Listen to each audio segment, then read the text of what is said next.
আসসালামু আলাইকুম গাইস, আশা করি সবাই ভালো আছেন এবং আমি আপনাদের দোয়া ভালো আছি। আমার আবির পিজন লোফটে আপনাদের সবাইকে স্বাগতম। এখন তাহলে চলেন, আমার নিচে 4 খুপটি খাঁচা আছে, ওইখানে যাই। ওইখানে গিয়ে ওদেরকে খাবার দিই এবং আপনাদেরকে দেখাই আমার কবুতরগুলো। আসেন আসেন, ছিল আমার 4 খুপটি খাঁচা, তো এটা আমি এখন ওপেন করবো।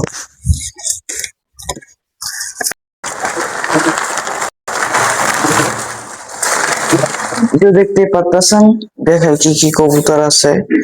এই যে একটা মুসলদম আছে, মুসলদমের জোড়া ডিম পারছে। এক জোড়া বিন্দুমণি গিরিবাজ আছে, এগুলো ডিম পারছে দুইটা আর কি। এক জোড়া যাকে একটা ডিম পারছিল আমি দিয়ে দিছি, যে এখানে কিভাবে আসলে এই ডিমটা। আর ওরা 3টে ওম দিতেছে। আর নিচে একদম নিচে যেটা এক জোড়া মিলি রেসার আছে, এটা হচ্ছে এডাল হয় না এখন, নটটা এডাল হয়েছে, মার দিয়ে এখন এডাল হয় নাই। তো তাদেরকে এখন খাবার দিব, তো তাহলে খাবার দিই। তো এখন আমি তাদেরকে আদা দিয়ে দিব। তো এই আদারটা হচ্ছে যেটা চারমিশালি আদার, দান, ভুট্টা, গেও, চুইনা সব মিশানো আছে এখানে, আমি তাদের দিয়ে দিব। তো আমার এনে কবুতর গুলারে খাবার দাও শেষ। তো এখন উপরে যাবো, দেখি আমার উপরে অনেক কবুতর আছে, প্রায় 10টার উপরে 12টার উপরে আছে। আসেন দেখি, এই যে এটা আমি ছাদের ভেতর বানাইছি, প্রায় 18,000 টাকা গেছে এটা ভিতরে টং সব মিলে বানাইতে। তো আসেন দেখি আমার ভিতরে কবুতর গুলা। তো দেখতেই পারতেছেন আমার এখানে অনেক কবুতর আছে। তাদেরকে এখন খাবার দেওয়া আমি শুরু করে দিতেছি। যে দেখেন আস্তে আস্তে সব আসতেছে, মাশাল্লাহ মাশাল্লাহ।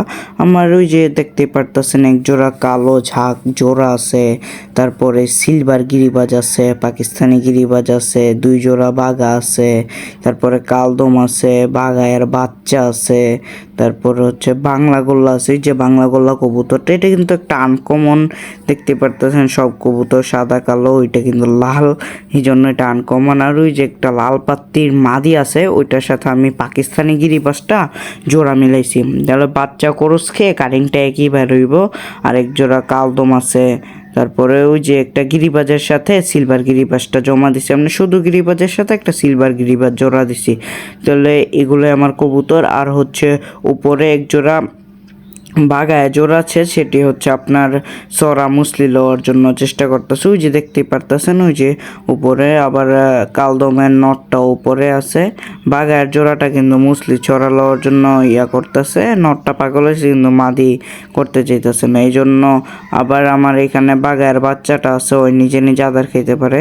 তাহলে আজকের ভিডিওটা এই পর্যন্তই, পরবর্তী আবার নেক্সট আরেকটা ভিডিও নিয়ে আমি আসি আপনাদের সামনে আবির। তাহলে আজকে এখান থেকে বিদায় নিচ্ছি। আসসালামু আলাইকুম।